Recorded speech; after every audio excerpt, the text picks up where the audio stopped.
Բարի օր, հանրային ռադիոյի եթերում առանց տողատակի հաղորդաշարի հերթական թողարկումն է, ես Լևոն Սարդարյանն եմ, խոսել եւ խոսելու ենք խնդիրների մասին, որոնք հուզում են կամ պետք է հուզեն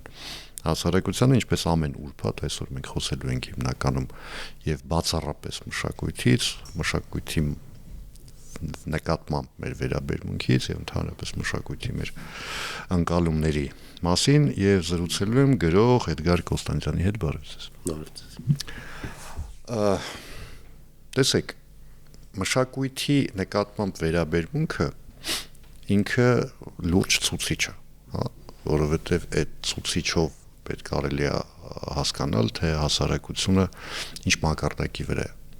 բարձր, ցածր, միջին եւ այլն։ Այ եթե հիմա այդ ցուցիչով փորձենք առաջնորդվել, մենք ինչ վիճակում ենք ըստ ձեզ։ Եթե ցուցիչով փորձենք առաջնորդվել, շատ տխուր է սկսելու մեր խոսակցությունը, ինձ թվում է։ Ուրախացնենք ընթացքում, կարծում եմ ավելի վատ չի եղել։ Դա հորետեսական բան չեմ ասում, բայց կարծում եմ այն ինչ հիմա է կատարվում, մշակույթ ասելով միայն երաժշտությունն ու գրականությունը նկատի չունեմ, ընդհանրապես կուլտուրա կոչվածը ավելի տգեղ վատ վիճակում չի եղել, ինչքան հիմա է։ Ինչու։ Նկատի ունեմ պատճառը որն է ազդես։ Պատճառը գիտությունն է համատարած, պատճառը կրթվելու ցանկություն չունենալն է, ոչ թե կրթության պակասը կամ բացակայություն, այլ ցանկություն չունենալը կրթվելու։ Այսօր արագացել է կյանքը, մարդիկ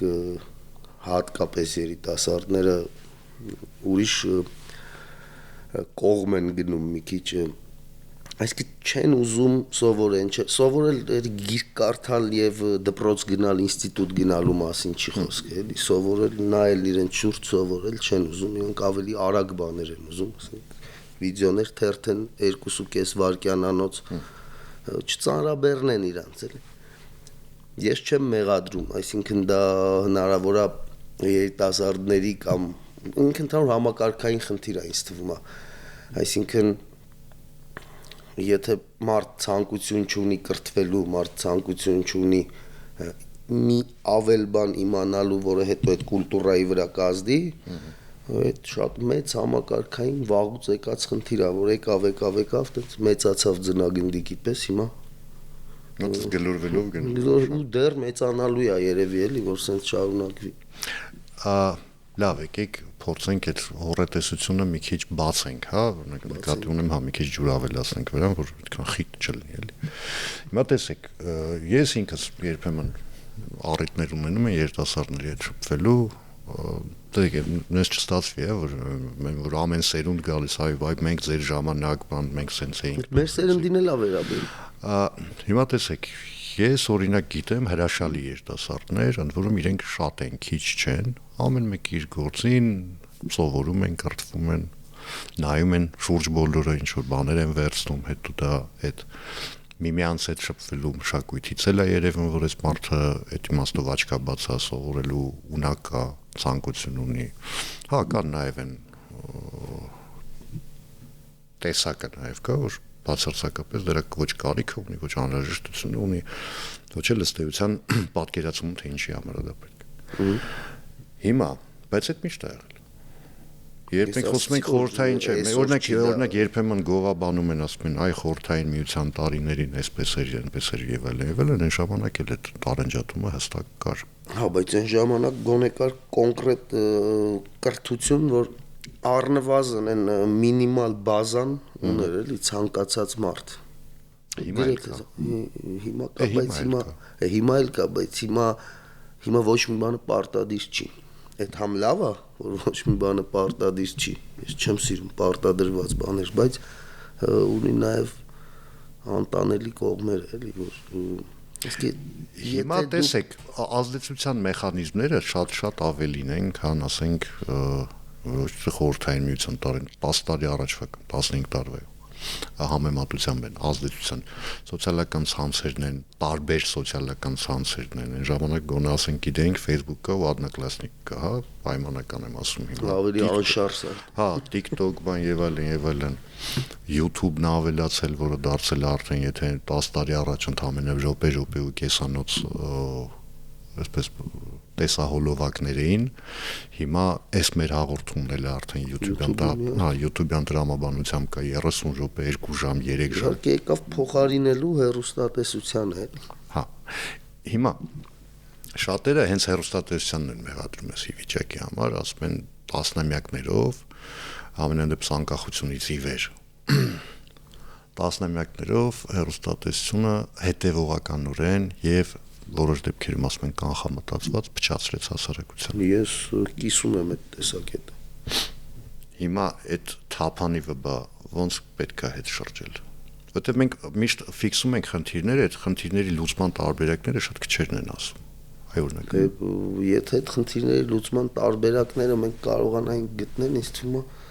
բոլորս հանճարներ կլինեինք։ Այդ խնդիրները այնքան են տարիներով այդ նույն հեռուստատեսությունը, որ ասում են կանխամտածված, ինչ է եթե կանխամտածված չի, ասենք ինչ որ մեկը որոշել է, չէ, որ կարելի է սա թողնել եթեր, կարելի է սա, չգիտեմ, ասենք գիշերը ժամը 1-ին էին եթեր տալի, ես հիշում եմ, հիմա շատ վաղուց չեմ նայում, գուցե հիմա դասական երաժշտությունը գիշերը ժամը 1-ին են տալի, ես այն ժամանակ այտենց հումոր էի անում, ասում էի մեր մոտ սեքսն ու դասական երաժշտությունը ըստ էության նույնականացված են, որտեղ երկուսն էլ կես գիշերից հետո է կարելի։ Հիմա ամեն ժամի կարելի է ամեն ինչ, բայց միևնույնն այդ ես կիսում եմ այդ տեսակետը, որ դա կանխամտածված տարիներով գծած եկել է գուցե դեռ շատ ավելի վաղ, ոչ թե անկախության շրջանից, այլ դրանից առաջ, որտեղ ինչ որ մեկը պիտի որոշեր, չէ, որ իրավունք կա սա եթեր տալու, ինչ որ մեկը պիտի որոշեր, չէ, որ երեխեքը ժամը 10-ին եթե քնում են, օրինակ, հա, այդ դասական երաժշտությունը կամ դասական կինոն ժամը 12-ին է հեռարձակվում, ուրեմն արդեն այդ ստատիստիկան ունեն, չէ, ով երբ է քնում, ով երբ է զարթնում։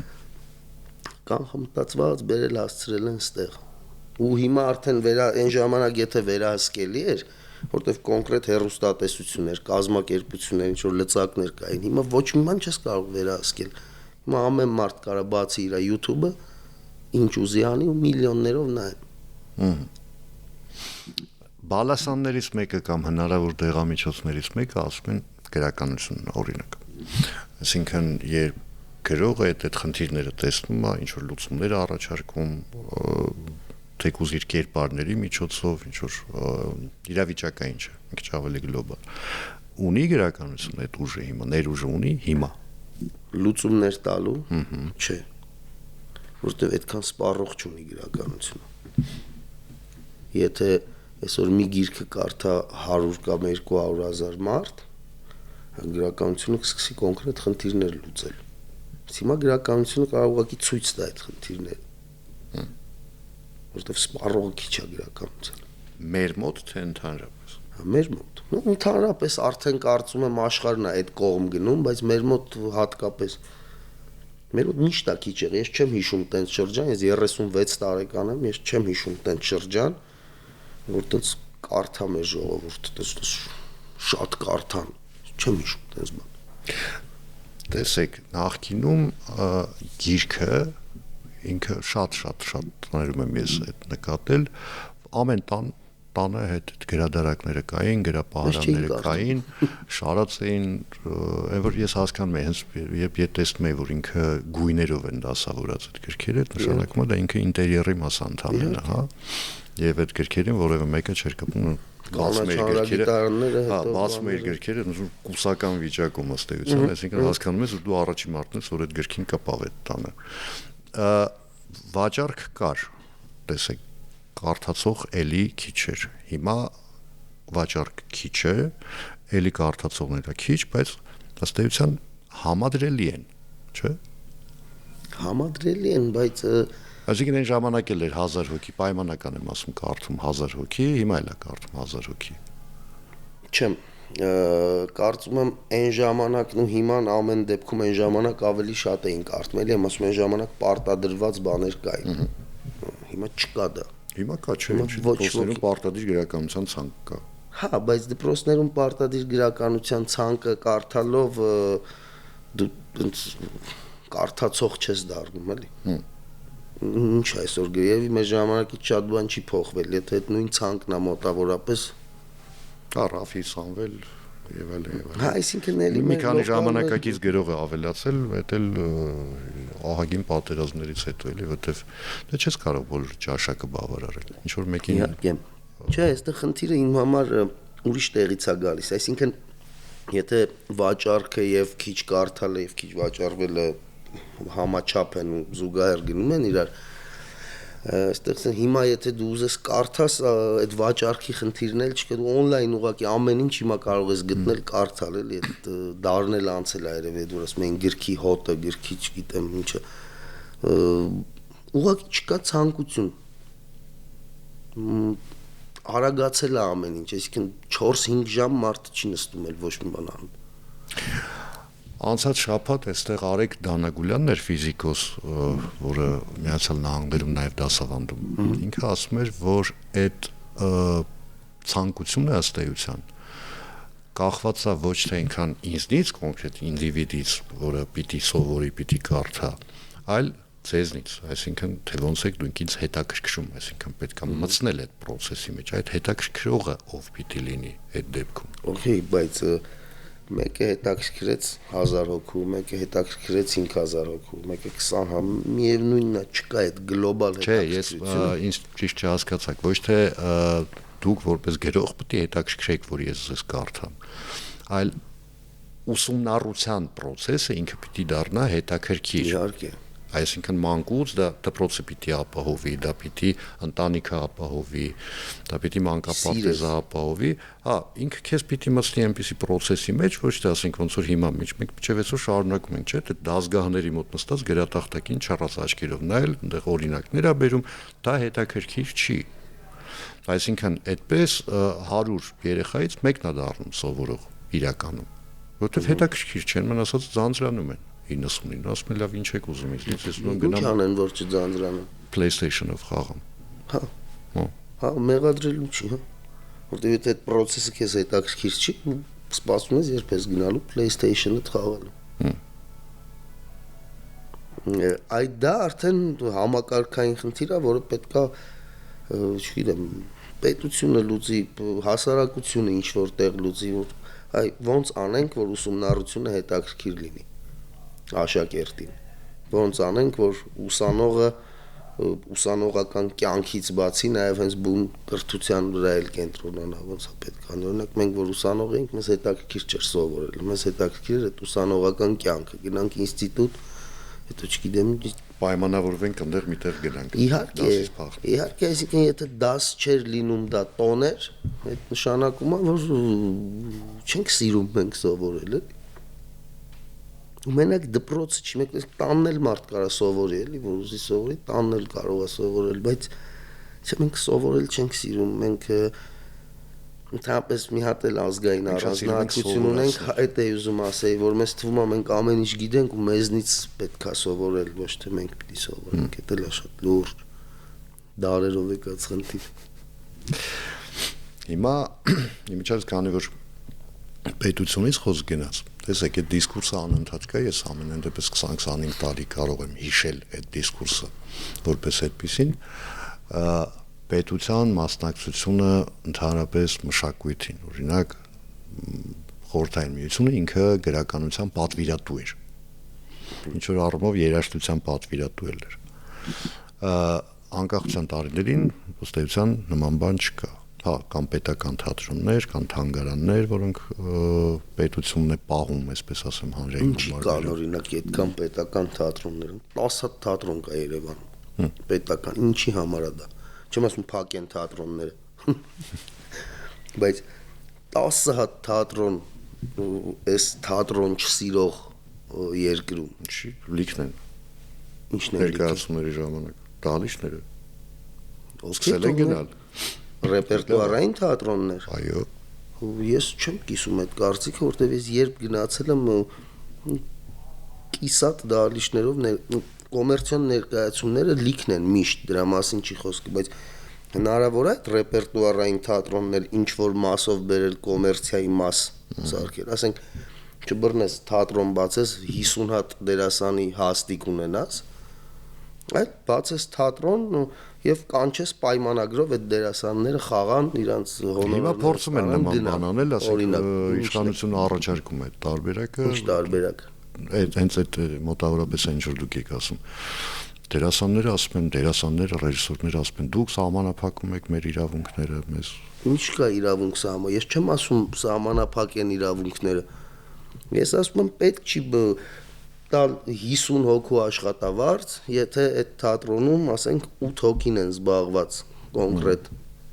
Դե հիմա պետությունը ասում է, այսպես կանենք, ուրեմն սրանից հետո ես կնայեմ, թե ինչքան մարդ է գալի ձեր ներկայացումներին եւ կվճարեմ քեզ ըստ այդմ, այսինքն եթե դու դատարկ թատրոն ես պահում, դատարկ հանդիսատեսով, մարդ չկա այնտեղ, ես չպիտի անընդհատ ինչ-որ գումար տամ։ Պետությունը չի ֆայմում, որ պետքա ուրիշ կողմից մոտենալ այդ խնդրին ու ուրիշ ձև լուծել այդ խնդիրը։ Ոնց։ Կոմոդ հանդիսատես չի գալիս, ես քեզ փող չեմ տալիսը շատ հեշտ տարբերակ է։ Okay, չի գալիս, չես տալիս։ Անենք այնպես, որ գա հանդիսատես։ Դե ասում եմ, այնպես արա, որ գա հանդիսատես։ Ում ասում, թատրոնին։ Թատրոնին։ Դե թատրոնը ինչքանով կարողանում է անում է, հիմա թատրոնը ինչ անի, որ գա հանդիսատես։ Հիմա ձեզ նշանակել են թատրոնի ղեկավար, ինչ պիտի անեք։ Այսինքն այդ դասական թատրոնը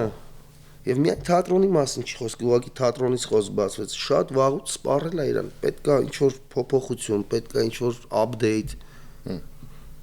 ձևն է պետք փոխել, որտեղ եթե ես գնում եմ նույն բաները, նույն, ինչ ասեմ, թատրոնի զուգարանից բռնած խնդիր է, եթե 21-րդ դարի թատրոնում, բան զուգարանում մետլախը թռնում է, բան, ոտը դնելուց պոկվում է, հələ մինչև հանդիսատես, մինչև ներկայացում սենց խնդիրներ կան, էլի։ Երբ որ ասենք բանը հսկիչի վրից վատ հոտ է գալիս թատրոնում, դեռ այդ հարցերն է պետք լուծել, հետո ավելի բարձր բաներից։ Չէ, դե արդեն եկանք կրթության էլի հասանք, որտեղ մարդուն պետք է սովորացնել, որ ասենք գոնե 2 կամ 3 օրում եք պետք է լողանել։ Okay, բայց դրա մասին չի միայն խոսք, է։ Հասկացա։ Այսինքն մանր դետալներից սկսում ենք, գալիս են գլոբալին, հասկանալի է դրա համար եմ ասում, այսինքն էլի գնացինք վերադարձանք այդ կրթությանը, հա, որ մարդ պիտի իմանա, որ ինքը եթե թատրոնում աշխատում կամ, չգիտեմ, լրատվամիջոցում աշխատում, ենթադրենք ինքը պիտի համապատասխան հակոկիկ պիտի լինի, պիտի թափթփված չպիտի լինի, ամազրա ամեն կողմի վրա։ Էդ էլ է խնդիր, բայց ասում եմ մինչև հանդիսատեսին հասնելը պետք է մի հատ ներսից բուժել, նորոգել այդ ամեն ինչը, որովհետև սարսափը միայն էլի եմ ասում թատրոններից ենք հիմա խոսում, բոլոր ոլորտները մշակութային այդ խնդիրը ունեն, այսինքն հին է ամեն ինչը մեր մոտ։ Նոր օրենքներով հին բաներ են կանում։ Գրականությունը այդ իմաստով, երաժշտությունը այդ իմաստով իրենք ավելի ճկուն են, որովհետև հա այդ ժամանակակից տենդենսները կարողանում են վերցնել, հա, ասենք ձեր մի գիրքը կարող է հաջորդից էապես տարբերվի, որովհետև ուրիշ տենդենսներով է գրվել, նույնը երաժշտությանն է վերաբերում, բայց կան բաներ, որոնք ընդ որում մենք լինելով բավական պահպանողական հասարակություն սվիններով ենք ընդունում ցանկացած նորարարություն, նույնիսկ փորձ նորարարության, չէ։ Հիմա ինչ որ դուք ասում եք թատրոնների հետ կապված, եթե մի քիչ գլոբալացնենք, կարող ենք գալ նրան, որ գիտեք ինչ կա պետական կառավարման ձևն էլ է հին, եկեք էդ էլ փոխենք։ Իհարկե հինը։ Ընդհանրապես շատ քիչ բաներ կան մեզ մոտ, որ ասոցացվում են 21-րդ դարի հետ։ Շատ քիչ բաներ։ Այսինքն պետական կառավարման ձևը, նույն կրթության որակը, որ չի կարող անհնար է նորմալ կրթություն ստանալ, եթե 50 տարի առաջ էր նույն սխեման աշխատում, հիմա էլ գլոբալ նույնն է, էլի։ Այսինքն եթե նույն մեթոդով էին դասավանդում 1960 թվին եւ հիմա, դեռ շատ մեծ խնդիր կա, չափազանց մեծ խնդիր կա։ Այդ խնդիրը օրինակ ընդունում են, որ կա նման խնդիր, օրինակ նույն պարոն Դանագուլյանը ասում էր, որ առաջին անգամ է, որ իշխանությունը գոնե իր հիշելով ընդունում, որ հանրակրթության ոլորտում կա լրջագույն խնդիր ու այդ խնդիրը լուծելա պետք, բայց այստեղ էլ այդ երկրի հակառակ կողմն էլ կա։ Հիմա որպեսզի անցնես նոր մեթոդաբանության, պիտի ունենաս պատրաստի մասնագետներ, հա, այդ կամ պետք է վերապատրաստվեն այդ բանը, չեն ուզում։ Ուսուցիչները չեն ուզում նոր ինչ-որ բաներ իմանալ, որ այդ նոր տարբերակներով փոխանցեն երեխաներին։ Կախարդական շղթա է։ Այստեղ պետության ֆունկցիան կայանում, եթե պետությունը հիմա կամ պիտի համոզի, կամ պիտի ստիպի, կամ պիտի գործից բոլորին հանի 10 տարի ընդհանրապես դասեր չլինեն, դրանից հետո նոր դասատուներ գան, սկսեն այդ ամեն ինչը անել։ Ես համաձայն չեմ։ Չէ, ես ասում եմ, ուսուցիչը չի ուզում վերապատրաստվի, ուսուցիչը չի Okay, թող ստիպեն ուսուցիչը վերապատրաստվի, դա այն բանը չի, այն պրոֆեսիան չի, որ դու ասես մարդը չի ուզում, չէ, այդ մարդը գործ ունի միլիոնավոր կյանքերի հետ, ճակատագրերի հետ, ուսուցչի գործը այդ տեսակի գործը։ Չես ուզում վերապատրաստվես, okay, շնորհակալություն ձեր մատուցած ծառայությունների համար, գնացեք տուն։ եթե թիվը կազմում է 90% օրինակ, պայմանական թիվ եմ ասում, այդ ժամանակ ինչ։ Չի գնա, ես չեմ կարծում, որ 90% ախր կազմում այդ թիվը։ 90% մանկավարժ չի ուզում վերապատրաստվի, ուզում այդ հին մեթոդիկայով գնա։ Դե ես չգիտեմ դրա լուծումը որն է, բայց շատ վատ տեղ է տանելու դա։ Այդ չափազանց վատ տեղ է տանը։ Հիմա մենք խնդիր ունենք, տեսեք, այ բացի հանրակրթություն, որ ստացվել է, որ խոսում ենք թատրոններից ու հանրակրթությունից։ Բացարձակ։ Տեսեք, մենք խնդիր ունենք նաև զուտ սովորական մարդկային հարաբերությունների հետ կապված, այսինքն թե ինչպես ենք մենք մեզ պահում մայթերին, քայլելիս, երթևեկության մեջ, մեքենա քշել, խոսում իրար հետ։ Ինչքանով ենք անցալում դիմացինի ասած, ընդհանրապես ընդունում ենք, որ դիմացինը կարծիք ունենալու իրավունք ունի, թե չէ, թե մեր անսխալականությունը մենակ այդ պայմանական ասած մենակ իմ իրավունքն է, դու չունես, դու սխալական ես, ինձ որ սուս մնա։ Հիմա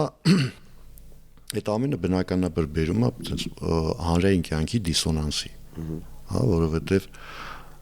մարդիկ իրար չեն լսում, իրար չեն հասկանում, առանձնապես իրար չեն սիրում արդյունքում հետևանքով, հետո այդ չսիրելը վերածվում է շատ ավելի ծանր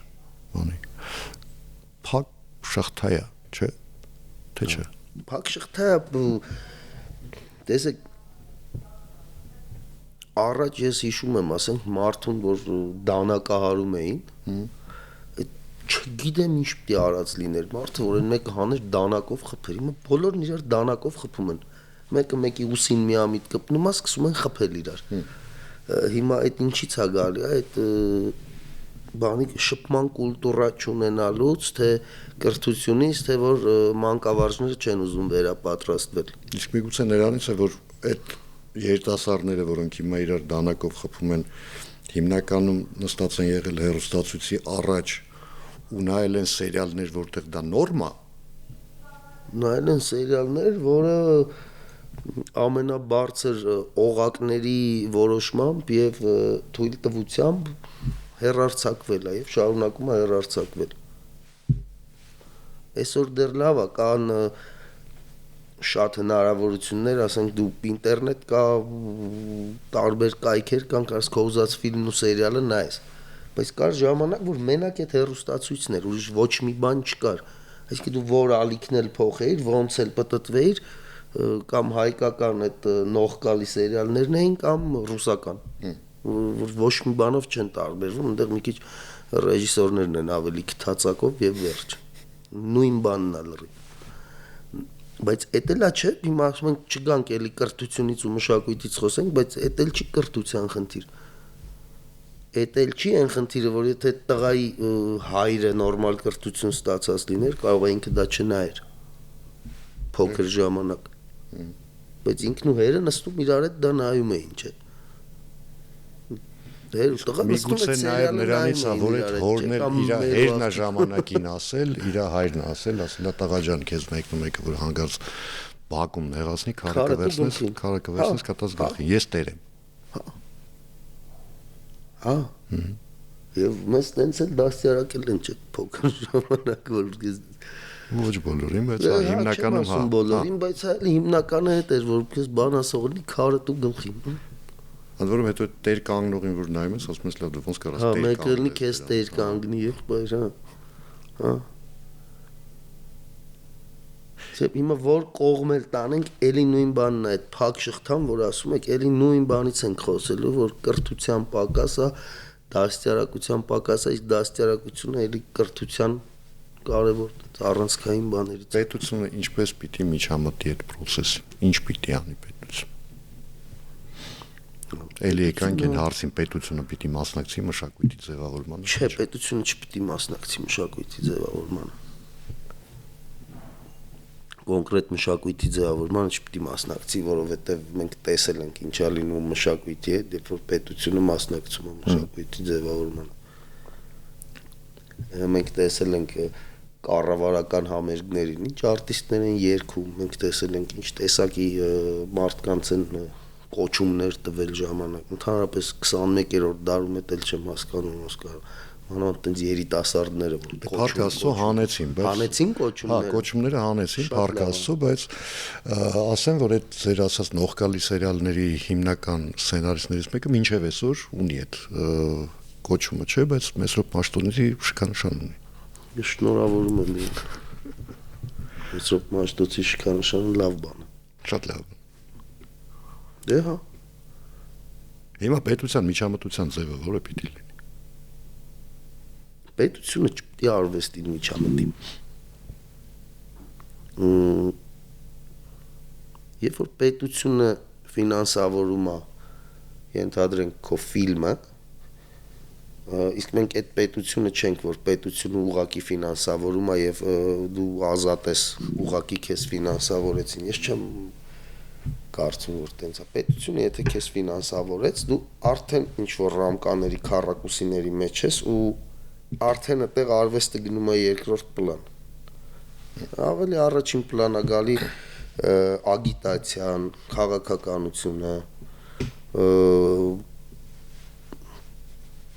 չեմ ընդունում որ պետությունը միջամտում է արվեստին։ Ինչքան էլ ասեն դա հովանավորություն։ Հա, ես այնքան էլ այդ սերիալների հետ խնդիր չունեմ, բայց արդյունքում ստանում ենք կամ մի վախեցիր կամ Գարեգին Նժդե։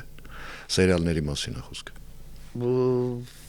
Որտեղ գեղարվեստական մի վախեցիր ու Գարեգին Նժդե, դա չենք ստանում։ Ստանում ենք շատ ավելի ցածրորակ դու չես կարողանում լիարժեք ստեղծագործել։ Դու ուզում ես այս ինչ բան ասես, ասում ես, չեն դեռ փող են տվել մարդիկ ու ամոթ է։ Դες բան էլ կա, չէ՞, մեր մոտ փող են տվել ամոթ է։ Բայց հիմա ստացվում է sense մի պատկեր է ստացվում, պարոն Կոնստանտյան, դες մենք ասում ենք պետություն չէ, դու չխառնվես, այս մեր դաշտն է, այս դաշտը մի մտի դու, բայց այս դաշտից ինչ դուրս է գալի, դրա հետևանքների համար հարգելի պետություն պատասխանատու ես դու։ Այդ ոնց։ Ոչ, դրանից առաջ ես դու պատասխանատու։ Դու կրթի են սերունդը, որը հստակ կիմանա ինչա անում, ինչով է զբաղվում, ուրա գնում, ինչա ուզում։ Էլ հետևանքների խնդիր չես ունենա։ Մեզ մոտ շատ, օրինակ նույն որ այս քաղաքական աժիոտաժների մեջ նայում ես, ասենք մի հատ արվեստագետ ինչ որ մեկին վատ բան է ասում, ընդեղից ասում են, բայ որ բանը քեզ վաստակավոր տվեցին կամ են որ չգիտեմ $20,000 տվեցին, բան արեցիր, ես իմիշ նկարեցիր, բան, բայց չես ամաչում։ Մենք այս բան ռուսերեն շատ գեղեցիկ բառ կա դալժնիկ կոչվում։ Պետությունը տենց ֆունկցիա ունի, էլի բան, մենք էլ տենց բան ունենք հոգեբանական բան ունենք դալժնիկ մնալու։ Հա, այսինքն եթե պետությունը քո համար արել է, քո համարը որն է, եթե պետությունը ֆինանսավորել է քո պրոյեկտը, մեկ քո համար չի արել, ուրեմն ինքը տեսել է որ դա պետք է, չէ՞, անել։ Հիմա ինչի են մարդկանց երեսով տալի, որ պետությունը ֆինանսավորել է իրանց։ Էլի ամասում շատ վատ է, նրանից է, որ մի արվեստագետ պետությունից փող չուզի։ Իսկ միգուցե դա նրանից է, որ մենք այդպես էլ չկարողացանք տարանջատել պետությունն իշխանությունը։ Դե մենք այդքան էլ մեղավոր չենք, որ չկարողացանք տարանջատել պետությունն ու իշխանությունը։ Մեղավորի խնդիրը չէ։ Ով եկել է այս երկրում իշխանության, որոշել է, որ ինքը պետությունն է։ Միշտ տենց է եղել, ոնց տարանջատենք։ Այդ մի տեղը մեր մեղք չի, էլի այդ։ Լյուդովիկոս 16-րդ ականջը կանչի, չէ։ Պետությունը դա է։ Պետությունը դա է, շնորհակալություն զրույցի համար։ Հիշեցնեմ այսօր իմ զրուցակիցներ գրող Էդգար Կոստանդյանը, ես Լևոն Սարդարանն եմ, կհանդիպենք արդեն երկուշաբթի օրը նույն ժամին, նույն վայրում, հաջողություն եւ համբերություն բոլորիս։